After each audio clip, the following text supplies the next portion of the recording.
Maître vulgarisateur, il explique et communique l'inexplicable. Mario Dumont. De la musique aux oreilles. C'était probablement le sujet le plus débattu des 30-40 dernières années. Notre système de santé, donner des services, combien ça nous coûte. Et sort le livre L'indomptable mammouth de l'assurance maladie à Santé Québec, donc de la création à la dernière réforme la plus récente, donc un demi-siècle finalement de notre histoire. C'est écrit par deux co-auteurs, Marie-Michel Sioui et Pascal Mayotte, qui étaient avec nous. Bonjour, M. Mayotte. Bonjour. Bon, expliquez-nous un peu l'origine, comment on arrive à se dire, c'est quand même un livre pour les gens qui s'intéressent au système de santé. Pourquoi on écrit ça?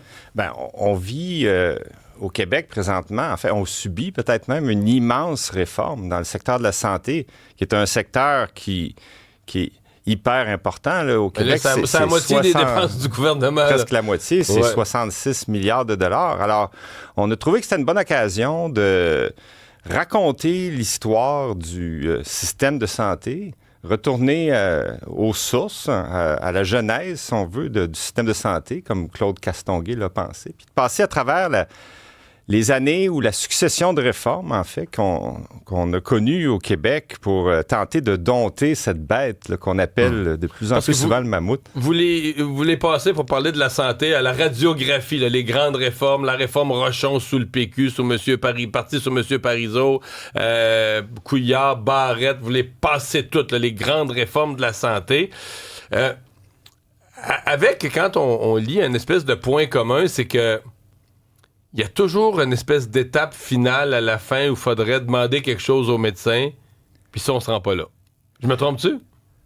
Assez vite, on s'est rendu compte dans la démarche que les médecins allaient être au cœur de l'histoire, là, parce que tout le monde, les gens qu'on a rencontrés nous en parlaient beaucoup. Et dès le départ, ils ne voulaient rien savoir de l'assurance maladie, les médecins, à tel point qu'ils ont fait une grève générale en 1970. Et là, on est au moment où le Québec subit la crise d'octobre, la pire crise sociale de son histoire avec le FLQ, les bombes et tout ça. Et les médecins trouvent le tour de faire une grève générale. Et ça a pris... Parce qu'ils veulent pas l'implantation de l'assurance maladie. Non, pour préserver l'autonomie de pratique, évidemment aussi l'autonomie de facturer. Et Claude Castonguay a dû faire voter une loi spéciale pour les forcer à retourner au travail. Là, ça, c'est intéressant parce qu'on dit maintenant de la misère avec les médecins dans le réseau de la santé, mais le réseau de la santé tel qu'il est leur a été imposé en 1972 là, par une loi spéciale. Tout à fait. Ils sont revenus. Gaétan Barrette nous raconte qu'ils étaient partis aux États-Unis en bateau. Ils ont dû faire marche arrière et revenir par le lac Memphremagog là, pour rentrer au travail d'urgence. Et c'est comme ça que ça a parti. Et après ça, on vit ces débats depuis 55 ans sur les conditions de travail, le statut des médecins, les enveloppes de rémunération. On pourrait parler de ça pendant des heures. C'est la trame qui traverse l'histoire du réseau de la santé. Parce que dans les réformes, on a l'impression que les ministres de la Santé, sont toujours partis avec, OK, une réforme de structure, il faudrait changer ceci, cela. Puis il y avait toujours cette espèce de dernière étape. Là. OK, si on veut y arriver vraiment, il faudrait forcer les médecins faudrait changer... Et que cette étape finale-là, on l'a toujours abandonnée, soit parce que le premier ministre a dit, là, politiquement, on peut pas affronter les médecins. On a l'impression qu'on a toujours décroché au dernier moment. Quand venait le temps de poser le geste le plus difficile, forcer quelque chose sur les médecins, on a décroché. Ou des fois, c'est même pas le ministre de la Santé, c'est son premier ministre qui est arrivé au-dessus de son épaule puis on dit non, politiquement, on touche pas à ça, les médecins. C'est exactement ce que François Legault nous a raconté à l'époque où il était ministre de la Santé. Quelques mois avant l'élection générale, il s'est fait dire « touche pas à ça, c'est un dossier qui est trop explosif ». Bernard Landry est arrivé. La même chose s'est produite avec Gaétan Barrette, qui nous a raconté en détail à quel point il s'est fait scier les jambes. Mais lui, c'est le plus frustré de tous, je pense, comme ministre de la Santé. Lui avait mis en place des lois des obligations de donner les services avec des coupures en rémunération si les services n'étaient pas donnés. Sa loi 10 puis sa loi 20, il avait mis vraiment tout un système là, de récompense-punition aux médecins. C'est celui qui est allé le plus loin et il nous a regretté de ne pas avoir démissionné à ce moment-là parce que ça ne lui permettait pas d'aller au bout de sa réforme. Parce que Philippe Couillard est arrivé au dernier moment, il l'a enlevé de la négociation, il a dit non, on veut pas, les élections approchent, on n'affronte pas les médecins. Oui, c'est ce qu'on nous a expliqué bien candidement.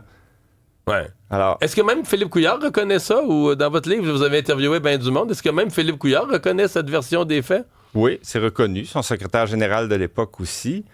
Alors, Il est un médecin lui-même? Un médecin lui-même. Alors, il y a eu rien beaucoup que de des médecins dans ce Oui, groupe-là? effectivement. Ouais. Et il reconnaît ça. Là. Il reconnaît qu'on a enlevé Barrette. Barrette était trop dur avec les médecins. Fait qu'à minuit moins une, on l'a enlevé de là. Oui, l'élection s'en venait, puis c'était pas le temps de partir en guerre contre les médecins. Je tentais de vous demander parce que ce matin, j'en ai parlé en ouverture d'émission. Sur le site Internet du secrétariat du Conseil du Trésor, on a les textes des dépôts. Là, que ça a dû être mis en ligne hier soir, hier après-midi, je sais pas. Mais les dépôts que le gouvernement a fait aux médecins. Donc, les propositions. Et on est revenu dans ce que Christian Dubé semble revenu dans ce que Gaétan Barrette a fait, c'est-à-dire des objectifs populationnels de service. Puis s'ils sont pas livrés, collectivement, les médecins, on retient 25% de leur rémunération. Donc, on punit par la rémunération les médecins si le service n'est pas donné. On va-tu revenir dans la même dynamique? Est-ce que François Legault va tenir le coup cette fois-ci? Ou est-ce qu'il va faire comme les autres premiers ministres avant? L'histoire continue de s'écrire, mais même Claude Castonguay, par la suite, a reconnu, a admis un certain regret de ne pas avoir clarifié le statut des médecins. Puis, pour lui, le statut hybride de travailleur autonome, tout en étant assuré d'un revenu par l'État, ça devait être une mesure temporaire à l'origine du réseau de la santé. Et, comme un compromis temporaire. Un compromis temporaire pour permettre justement de mettre en place l'assurance maladie. Et c'est resté au fil des années. Donc, les médecins n'ont pas, aux yeux de Claude Castonguay, eu assez de responsabilité ou d'imputabilité par rapport aux résultats. C'est sûr que c'est unique. Je veux dire, dans le sens qu'un travailleur autonome, si vous êtes, je sais pas, un vendeur d'assurance à son compte, je veux dire, vous partez avec revenu zéro. Là, après ça, vous prenez la route, vous allez faire des ventes. Puis là, même chose, tu es un menuisier à ton compte, tu pars le 1er janvier avec un revenu zéro. Puis là, tu trouves des clients, tu fais le travail, tu es payé. Alors que les médecins sont travailleurs autonomes comme statut, mais sont garantis des revenus payés par un seul payeur, la Régie de l'assurance maladie, puis des revenus assurés là, annuellement. Il y avait eu quand même un gros débat à l'origine à savoir si les médecins allaient devenir des fonctionnaires.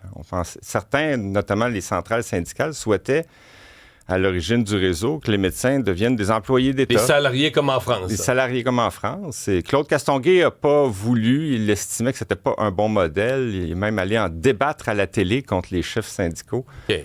Il lui tenait donc à la rémunération à l'acte. Oui, ça c'est mais le statut de travailleur autonome, mais là, depuis ce temps-là, même ils sont incorporés, là.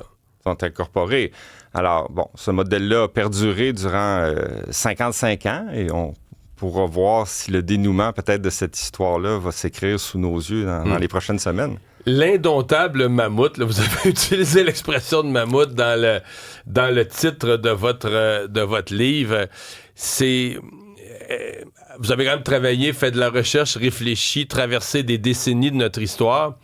Est-ce qu'il y a de l'espoir? Parce que le mot mammouth, dans le mot lui-même, pour le public, pour le citoyen qui paye beaucoup de taxes et d'impôts, le mot mammouth amène un peu l'impression que ça se réglera jamais, que le système est trop gros, que plus personne n'est capable de le gérer, que le système a comme une grosse bébite qui a sa propre vie, puis peu importe c'est qui l'individu que tu mets comme ministre, il peut rien faire. C'est-tu trop pessimiste? Vous pensez-vous encore que c'est gérable? On espère que c'est pas trop rébarbatif, mais l'image du mammouth, elle s'impose dans les médias. On l'a pas inventé, là, comme étant la métaphore d'une bête quand même puissante.